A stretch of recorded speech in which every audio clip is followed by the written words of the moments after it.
My favorite part of the show. There he is. Look at that. Is this thing working? It is working. Welcome to the show, dear friend. Cool. What's up, man? How you doing? I'm great. I'm looking over, making sure that I have your little Instagram tag below you. My eyesight's bad, even with these prescription sunglasses, but it is Instagram. You all good? Izaiah_Zane. And those links will go out, as well as one of my kids, I think, just DDT'd the other upstairs. I'm not quite sure. So I told Vanessa that we were going to kick off this little, I guess, interview or spot here. I'm putting you over with a classic standing streamer blunder. So today, when I was trying to prep for the show, I messaged Vanessa. I usually go back and I listen to some podcasts and I get some notes and try to elaborate from there. And I say to Vanessa, I can't find anything on him. I can't find. I know he's young, but I can't find anything on him. So we went from there. About an hour ago, I realized I was spelling Isaiah wrong. I was not adding the Z. I was spelling it like Isaiah. Yeah. And that's all it took. And I couldn't find anything on it. So I type it with a Z. I find a nice podcast. I apologize to whoever it was that did it with you, but she was a great host. It was a great spot. But I'm like, typical me. See, man, look, everybody spells Isaiah with the S, but I don't know any wrestlers or anybody in general that spells it with a Z, so I had to switch it up. Simple as that. Yeah, and I will never make that mistake again. All good. If you were not with us here tonight, if you were not on this show tonight, what would you be doing? I'd be training in Cecilia probably. Oh. There's a school called LA Wrestling Alliance. That's kind of where I train at, every now and then, because my school Elevate Pro is currently not running right now, unfortunately. So that's kind of where I train at. That's what I would be doing on a Tuesday night. Are you still the Elevate Pro Uprising champion? Oh yes, I'm still the Elevate Pro Uprising champion. I got it about 20 feet away from me, but there you go. I don't know. Should I get it or should we leave it? No, you go get it. Go get it. Go get it. Oh, almost. I'm about to break stuff. That's fine. Hey. Let's see that. Sorry, I know. Sorry, I'm taking a little minute. Yeah, that's okay. All right. Let's see it. So, yes, as you can see, your man's over here is still the current Elevate Pro Uprising champion. Probably at like 300 days at this point. I beat Dale Springs on July 24th. Me and him got a hell of a rivalry going on. I beat him 3 times, but it's not that big a deal. Who's counting? Counting, right? And I'm also your current CWF Breakout champion. Just won this one about 40 days ago or so. Yeah. So, yeah. Collection. CWF Breakout champion. We just had Donnie Harris Jr. on here. He was talking. He was on to promote the Mayhem 3 show that just went down. Yes, I heard about that. The road to, oh gosh, he's going to kill me. You guys you're on the road to somewhere. I can't remember. Proving Ground, maybe? Yeah, that's it. Proving Ground. Thank you very much. Okay. On the road to Proving Ground. There's somebody touching me. Hold on a second. All right, shit. Give me a hug, kiss. All right, say goodnight. Night. Okay. Good night. Wow, that scared the crap out of me. You're good. As I said at the start, you're extremely young. By my calculations, you're 20, maybe 21 by now. Just turned 22. Just turned 22 on March 4th. No problem. CWF, young, 22-year-old breakout champion. What's that like for a company to put that much, for management to put that much faith into somebody so young? Is there pressure? I mean, I would think you're in line to be the next heavyweight champion. Like, is there pressure there? Do you feel it? There's definitely pressure. But at the end of the day, I'm very confident in what I do. Like I said, I'm young. I'm only a year and a half into my career. But, when opportunity knocks, I'm going to take it. And, I'm not scared of a challenge. I'm ready for any challenge. And as a matter of fact, I'm ready to take that heavyweight championship as well from Mr. Dale Springs. Dale Springs. So Dale Springs is the heavyweight champ in CWF, Yes. and you beat him 3 times at Elevate Pro. Might have been 2, might have been 3. It was one of those. But yes, I beat him at Elevate Pro. And we actually just had a match about 4 days ago at CWF. It was a hell of a fight, but I won't disclose the winner of the match yet. You'll have to wait for the match to drop first. So we got that. We can keep it kayfabe. We're good with that. Why wrestling? Why not wrestling? Good answer.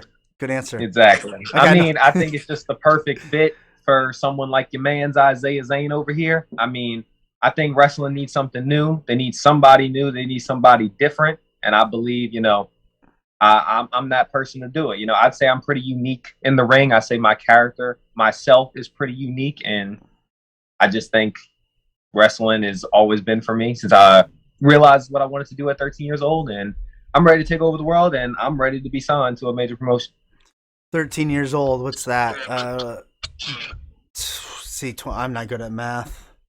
13, 9 years ago. Is that Daniel Bryan winning the championship that year, New Orleans? Yeah, that's actually mainly. Yeah, I started watching late. Most people watch it like 4 or 5 years old, but I started watching at 13, and I went to WrestleMania 30 in New Orleans, and I saw Daniel Bryan win the WWE Championship, and I was like, this might sound corny, but that's easily could be me. He's my size a little bit. He's an underdog, and I could easily be in that same position in the main event of WrestleMania or wherever. AEW, Impact, Ring of Honor. It doesn't matter. I could easily do that, and it's what I want to do, and it's what I'm gonna do. Do you go back and watch older wrestling? Yes. Yeah, to learn stuff. Yeah, I think a lot of wrestling nowadays is it's a lot. I ain't gonna lie. There's a lot of guys who can go like really, really fast, a lot of flips, but they make it make sense. Some of them do at least. But I feel like wrestling back then, like 1990s, had a lot of psychology, and it's very like old school, which I'm trying to do a little bit, but mix it in with the new school, if that makes sense. Yeah, old school rules, new school tools. Oh crap! I used that catchy catchphrase. Now I forgot where I was going with it after this. We were talking. I wanted to go to your gimmick. For those people that are watching this on YouTube or here live tonight on Twitch and TikTok, describe your character a little bit. All right, so my character. Well, for those of you watching, or those are you who are going to watch later, I am yours oh so truly, Mr. Kind of a Big Deal, the gracious gift, your man's Izaiah Zane. I mean, that's really all you need to know. That's it. I got a lot of nicknames. A lot of nicknames I was given. A lot of nicknames that I nicknamed myself because I'm just that good. Yeah. All right, I'm playing, but anyway, I'd say my character. I'm pretty out there. I got some nice ring gear. I got a lot of flashy gear. I wear my face on my tights because I got a very handsome face, I'd say. So I got to show it off on my gear as well if people haven't seen me. And besides, who puts their face on their tights? If anything, if you're seeing me for the first time and you don't remember my name, somehow by the end of the night when you're seeing me, you're going to remember, oh, that guy with the face on his tights. He's something. He's going to be something. True. Simple as that. I think it was Rick Rude would put his opponent's wife's face on his tights. Mm-hmm. I know Velveteen Dream used to put faces on tights. But nobody put their own face on tights. I think that is different. You're right. Exactly. Exactly. You have that heel vibe for me. You're definitely heelish. You could say that. I go back and forth depending on what I'm feeling. I was watching some stuff that you were doing. You had this laugh. That you, yeah. Can you do the laugh for us? Yeah, I can do whatever I want. Yeah, something like that. Yeah, that laugh makes me want to punch you in the face. That's a good laugh. Good. Yeah. Good. That's the point. If I'm a bad guy one day, I gotta make people mad. I gotta make them boo me. So I think it's pretty obnoxious, which is the point. Yes. So. But I kind of die it down when I try to be a good guy and try to get people to cheer me because people don't want to hear all that. I'm not gonna lie, it pisses me off when I cut a promo or when I talk, when I look at a video and I watch myself do that laugh. I'm thinking in my head, this guy's annoying. But if it makes money and if it's it's getting over, yeah, you got to do it. So what do you prefer to be? I'd probably say heel, but I need to work on, getting people to love me. I feel like Right. everywhere I go, people always respect me and they always, shake my hand and respect everything I do. But every time I walk into the crowd, people just they just always want to boo me. So I need to work on getting them to like me. I got to work on it. I'll admit, I got to work on it. Yeah, that's good though. That's good. I've heard people say like some of the best heels are some of the best baby faces are better heels and that vice versa. So I think Yeah, I feel you. Yeah, working on both sides of the coin per se is beneficial. Talk about training for a bit. I don't care where you train because it doesn't really matter to me. What I'm curious about is, did you pick it up quickly? Like taking your first bump, was it hard, challenging? I don't think I didn't pick it up slow, but I definitely didn't pick it up quickly. Like a lot of guys, when I first started, I'll admit, I started with in a class with 10 people. Sorry, I got hair in my eyes, and I'd say probably 7 of the 10 people picked it up way quicker than me. I was definitely the slowest learner. But I'm happy to say, after all after all that training and put in the hard work, I surpassed all of them. You know what I'm saying? Because I worked the hardest. They might have got it a little more natural than I did, but them just getting it all natural and kind of half-assing it made me work harder. And, because I saw I was behind. And, now I believe I'm better than all those people. So Yeah. I definitely pick it up a lot quicker now. But at first, I was definitely pretty slow. I was green. And I was gonna say that the fact that you didn't pick it up easy, that you had to work for it, you had to put in that extra effort, probably is made you who you are today. So I think that helped you out for sure. Yeah. I want to transition. I want to talk a little bit about AEW Dark, and I think you were also on NWA, if I'm not mistaken. Yes, as well. Yes. Let's start with Dark first. You have your match on Dark. How's that come about? And when you walk through the curtain, who's the first person that comes up to you? What do you mean the first person that comes up to me? After your match, you're done with your match. You come back through the curtain. Does anybody come up? Does anyone give advice? Do you go to anybody? Yeah. A lot of people shook my hands and told me I did a good job. I don't really want to reveal any names just because I'm not sure if I'm supposed to. Okay. I don't think it'd be a big deal if I did, but just in case, it's all about respect. And if someone gives me a private, hey, you did a good job, it's between me and them. You know what I'm saying? I'm not sure if I'm supposed to say anything. Yeah. But how it came about, it just just a typical day, and me wrestling life training. Randomly got an email from higher ups at AEW. Again, don't want to say who it is because I'm not sure if I'm supposed to yet.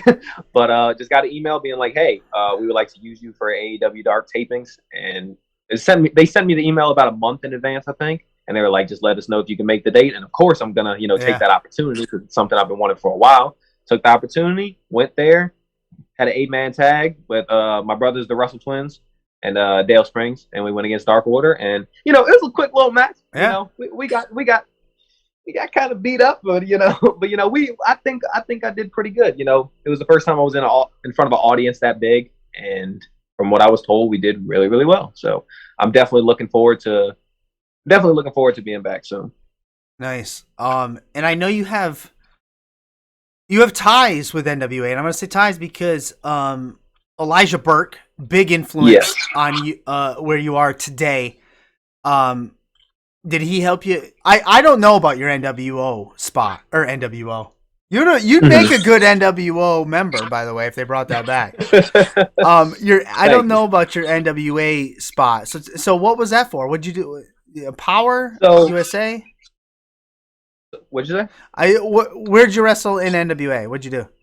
So it was I wrestled in Jacksonville, Florida. Okay. It was for the Duval Brawl for the Level Up charity. Okay. For my boy charity. Yeah, it was Elijah Burke's, special show, NWA, associated with Level Up Charity. And I was in a 6-man ladder match with JTG and a couple other guys.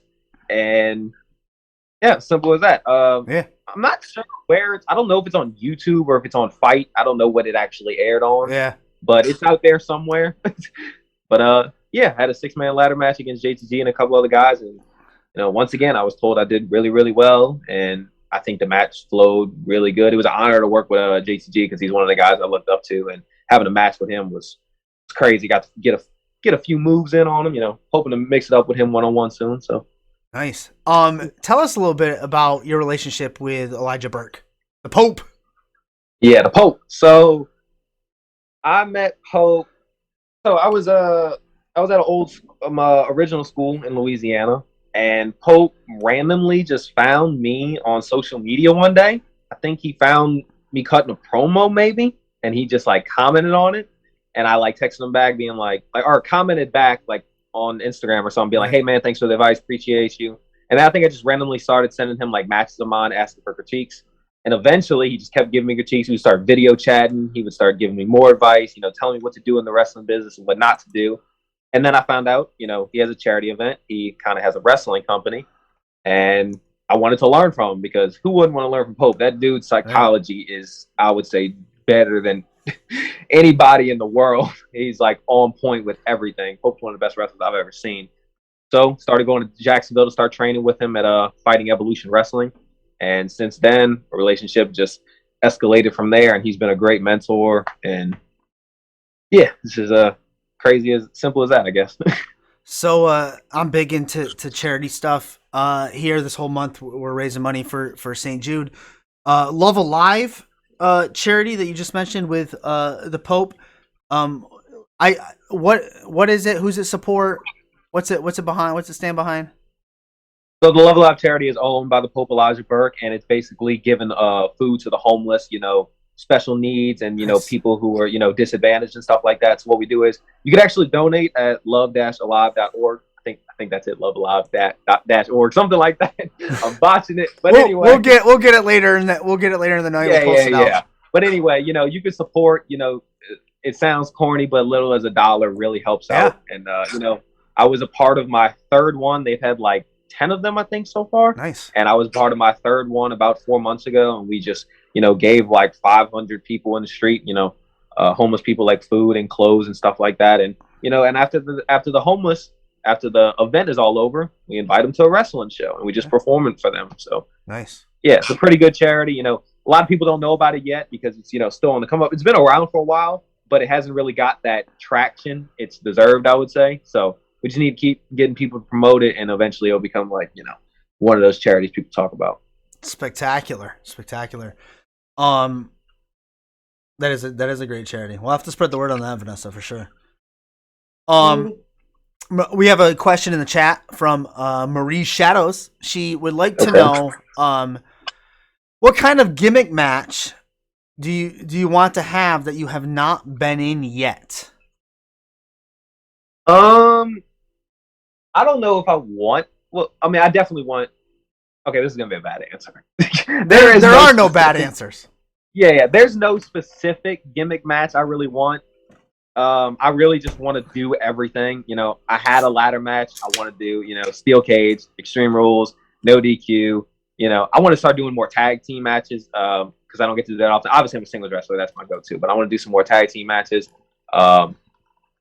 Yeah, there's really any specific gimmick match I want to do. I just really want to do everything there is to do in the wrestling business and do the best at it. So, except death match, we're not doing that. I'm not. Probably not. I'm gonna be honest. We're not doing that. No disrespect to anyone who does it. I respect the heck out of anyone who does it. Nick Gage, Matt Cardona, y'all are wild. I don't. I'm be honest. I don't think I can handle that. But I'm a pro wrestler. All right. I don't want to have glass be in my skin. Simple as that. So, she has a follow up. Who would you choose as your tag team partner? I think he's got some tag team partners with the Russell twins, I believe. Yeah, those are my tag team partners. Those are my guys. Together, we're collectively known as the Make It's. The Make It's. Long story about that one. Yeah, the Make It's. Oh yeah, Alan and Cameron Russell, the Russell twins. The Make It's. Let me see if I got this straight. You guys were in a promotion together.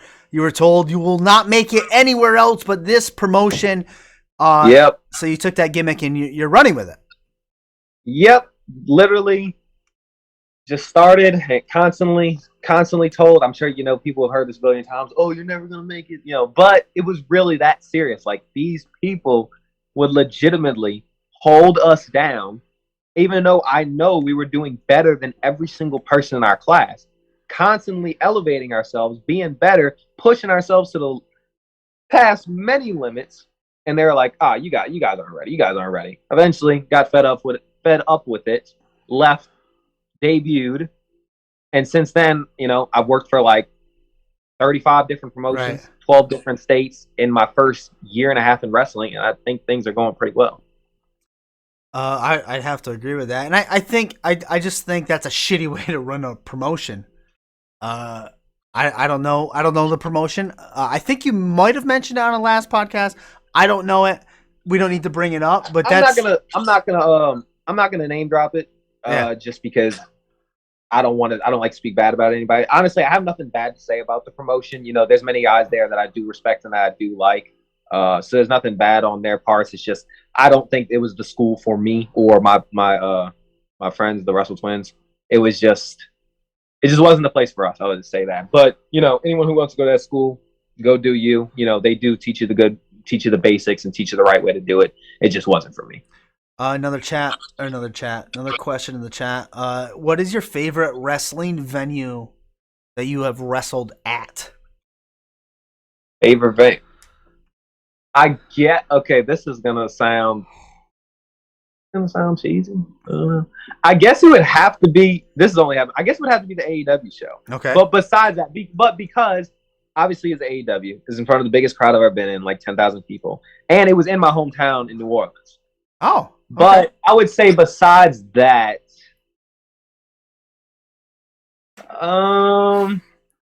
besides that, I don't got one. I'm sorry, I don't got one. I got another shoot from the hip question I'm going to ask in a second. But it just occurred to me. So your hometown's New Orleans. I went there for my 5-year wedding anniversary. Okay. Let me get this straight. Po' Boys, yes, Po' Boys. Po' Boys, yeah. The sandwich, right? Yeah. I don't even have a question about it, but it's phenomenal. I learned about it when I went to New Orleans for this trip. A phenomenal fucking sandwich. Of course. Yes. New Orleans got some pretty unique food. I went during I think it was the Jazz Festival. Which was badass. A lot of great food and stuff. Speaking of food, Marie Shadows would like to know, don't think about it. Quickly choose cupcakes, cookies, or pie. Cupcakes, cookies, or pie. Pie. Good. Everybody loves pie. I love pie. Yeah, everybody. Who doesn't love pie? Exactly. You're tripping if you don't. So, the make hits we talked about, your gimmick, your stuff, breakout champion, CWF. Let me see. Let me look at my notes. Oh, your social media I want to talk about for a second. Okay. I think you do a great job on Instagram. Izaiah_Zane. That's Isaiah with a Z, by the way. Don't get mistaken. Also, we found you on TikTok. Vanessa found you on TikTok. Yes. I got 2 questions for you. One, how are you utilizing social media as far as wrestling goes and getting your name out there? And then why not Twitter? Okay, so yeah, I have a Instagram. Like you said, you can follow it as Izaiah_Zane. And I post constantly, and it's not just spam posts. I don't do no spam posts. A lot of people just like to post every single little thing. I make my posts meaningful. I am a pro wrestler, so obviously I'm going to share wrestling videos and wrestling action shots and promo pics and all that. But I don't just do that. I take pictures as if I'm like a model or something. I take, photo shoots of me just out in my day-to-day life because I want to show the people that I'm a somebody.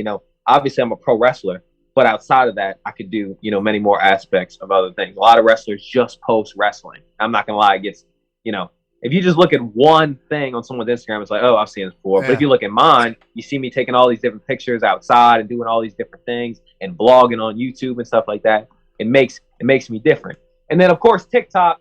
I found out you can, blow up on TikTok. I don't want to say easily, but you can gain followers pretty easily if you just constantly post the right things at the right time. So I was like, I'm about to share my wrestling clips on Damn straight you can. So I was like, I got to blow up on TikTok. And why not Twitter? Nothing against Twitter. I just think I don't know why Twitter over Instagram or Facebook or TikTok or YouTube? What's the point? That's a great question. Is Twitter for old? Is Twitter for old people now? Like, I can do everything on Twitter that I could do on Facebook. On Facebook, you can literally tweet. You can make You know what I'm saying? I don't Yeah. even know that. You can literally tweet or whatever, but you can do it on Instagram, posting the damn thing. There's no point. There's no point of Twitter. I don't need it. Maybe. I'm not saying I'll never make one. You know, I have many people who are on Twitter, and there's no disrespect. I have no problem with Twitter. Twitter, if you want to sponsor me or something, I'll get Twitter. It's not an ad, but it could be. I don't need one right now. I just don't need one right now. Yeah. Yeah, but yeah, TikTok. You post the right thing at the right time of the day. Yeah. I posted one thing. I posted one segment that I was in on Impact. I was like a security guard. I was a security guard, and I was in this little like segment backstage thing with Matt Cardona, and it got like 55,000 views in a day. Yeah, and that to me was a lot. It might not be a lot for other people because a lot of people are higher up, but I'm getting it. Yeah. Would you have to protect the deathmatch king Matt Cardona from? What I have to, I was just given simple instructions. They told me don't let him backstage because for some reason they don't want Matt Cardona backstage. I would have let him anywhere. I would have let him into Target. I would have let him into Walmart. I would have let him into my house. I mean, it is what it is. They told me don't let him backstage, but I saw, it's Matt Cardona. He's done a lot. Respect. He's a legend. He's very underrated, and he has the digital media championship. So why can I not let him pass me? Even though I was a security guard and they told me what to do, I gotta let him pass. Wait, did you let him pass to you? Yeah, I let him pass. He got in my face. He got in my face and he kind of got a little angry. So I was like, all right, let me. Was Chelsea with him? No, Chelsea was not with him. See, that's why I would let him by. Both great people, though. Chelsea Green, Matt Cardona, both great people. Can't complain. Allegedly. Allegedly. Great people. I'm serious. Let me see what other notes I had for you, or at least talking points that I haven't got to yet. Your favorite wrestler, Johnny Gargano. Yes. He's a free agent, allegedly, as well, as from what I've heard. Yes. One, where would you like to see him? And two, do you want to get in the ring with him? Do you want to get in the ring with him? Do I want to get in the ring with him? Yeah. Absolutely. Why wouldn't I? Yeah, why not? I think Johnny Gargano is one of the best wrestlers to ever grace this planet. I mean, he's phenomenal. Have you ever seen a bad Johnny Gargano match? I have never seen a bad Johnny Gargano match. And to be completely honest with you, people say that's all he can do. He can't do the entertainment side. I disagree with that statement.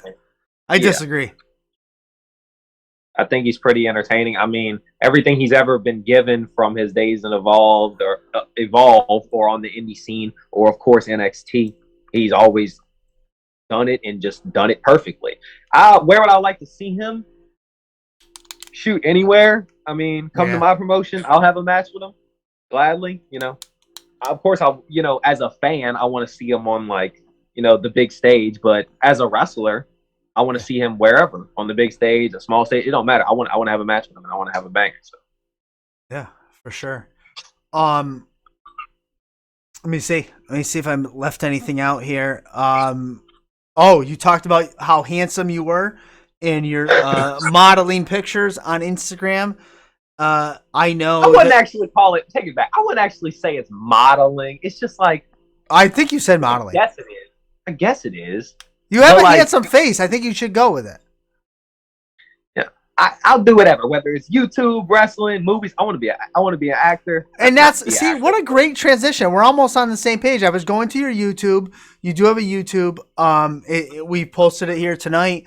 You do skits, the Russell twins. You do skits with them. You do skits on their YouTube as well. Is acting part of the plan, the Izaiah plan? Okay, so I would like to make this clear. Oh, okay. Acting is at no point it's not like, I'm gonna kind of do wrestling and then I'll move on to acting. It's nothing like that. I am a full-time professional wrestler. All right. But if an acting role comes about, of course I will do it because I would like to be in movies and TV shows. But at the end of the day, I will always choose pro wrestling over it. And if I have to decline an acting role for wrestling, I'm gonna choose wrestling because wrestling is number one. Yeah. But yes, I would like to be in TV shows and movies and skits and all that stuff. So yeah. Spectacular. What type of stuff can we see on your YouTube? You can see I have a few matches on there, but they're pretty old matches at the moment. I'm waiting for my new matches to drop so I can post those on there. But you can see some matches, some highlights. My vlogs, of course. As you can see, they have a lot of wrestlers who vlog. I know they got Ali from AEW. They got Ethan Page, Sammy Guevara. But I definitely feel my vlogs are pretty. I can't say unique yet because I'm not up there yet, but I'd say they're pretty different. Most wrestlers' vlogs are straight wrestling, straight working out, showing their journey, which is great. I do the same, but I kind of take you into the other side of my life, me playing a game or something, or me going out, playing sports, or I don't know, just doing different things. You know what I'm saying? Things that a wrestler / YouTuber might do. You know what I'm saying? I want to be known worldwide. You know what I'm saying? Worldwide. Pitbull. A lot of wrestlers, they think about it like a lot of wrestlers, they just stay. Of course, you got, John Cena and The Rock, they go, wrestling and then they go to Hollywood. Right. But I want to do it all at once. I want to be known in the wrestling world as the best pro wrestler in the world. I want to be known in the YouTube world as the best YouTuber in the world. I want to be known in the acting world. Okay, I'm not going to be the best actor in the world, but I want to be in all these roles at once, with, of course, wrestling being number one. So. Spectacular. And I tell this to my kids. I tell this to my students. I tell this to all. I coach sports as well. I confidence goes a long way. Confidence in smiling, and that's something I've taken away from this interview tonight. You have extreme confidence, and you should, and you smile. You smile a lot, and that's good. That's a good thing. What's not to smile about? Look, yeah. Life's gonna be hard sometimes. Life is gonna be hard, but at the end of the day, you gotta stay positive because you only live once. So what they told me. What'd you say? I said that's what they told me. I only live once. Yeah. I mean, that's as far as I know. So. As far as I know, I'll let you know. I'll let you know if it's anything different. But anyway. Anyways, we're nearing the end of the show. Something we like to do at the end of every show is I'm going to give you the mic now. You can put over anything you want. You can tell us what you got coming up. You can tell us where to find you. You can put someone over. You can bury somebody. You can pretty much say anything you want. I'm not going to interrupt. The floor is yours. All right. So for anyone watching now or anyone who's going to be watching later, I just want to say thank you for watching me and appreciate it. Or I appreciate you watching me, taking the time to watch me and learn about me, whether you know about me or not. You can find me on Instagram, like he said and I said before, at Izaiah_Zane. That's Isaiah with a CIZAIAH_ZANE. I'm on TikTok at Izaiah Zane, Facebook at Izaiah Zane, YouTube at Izaiah Zane. You can catch me on, the recent episode, I think it was like 2 episodes ago of AEW Dark and many more AEWs to come. You can catch me. Hopefully soon I'm going to be defending this Elevate Pro Uprising Championship because... I got to defend it. I don't want to just be sitting around doing nothing. And, of course, you can catch me at Coastal Wrestling Federation, CWF Breakout Champion, matter of fact. And also, I'm also the USWX Explosion Champion. That's the company out in Texas. I don't have the belt with me right now because I just don't have it. I left it with the promoter because, I don't need to take – I didn't need to take it home. We'll leave it with them, all right? I'm not disclosing the reason, but I'm just going to leave it with them, all right? But, yeah. Definitely subscribe to my YouTube channel. You can catch my blogs. You can catch skits. You can catch matches. You can catch many more things to come. And you can mainly see me in Florida, Texas, North Carolina, Tennessee, Mississippi, Indiana, Chicago, Louisiana. That's where I'm from, Louisiana. If you want to catch the Maggots in action, you can catch the Maggots at Pro Wrestling 225 on May 21st. We got a 6-man tag against 3 guys. Their group name is Disobey. So if you in the Louisiana area, in the Baton Rouge area, and you want to see, a hometown guy from the Pro Wrestling 225. I don't know what specific shows I have coming up, but if you want to know, like I said, just follow me on my social medias. I have a show pretty much every single week, probably 2 days a week. So, yeah, simple as that. Spectacular. Awesome. Great stuff. You're welcome back anytime, Isaiah. You've been a pleasure to have on. You're fun to talk to. Thank you, man. Appreciate you so much. Yeah. Have a great night. All right, you too, man. Appreciate you. Peace. See you. Great.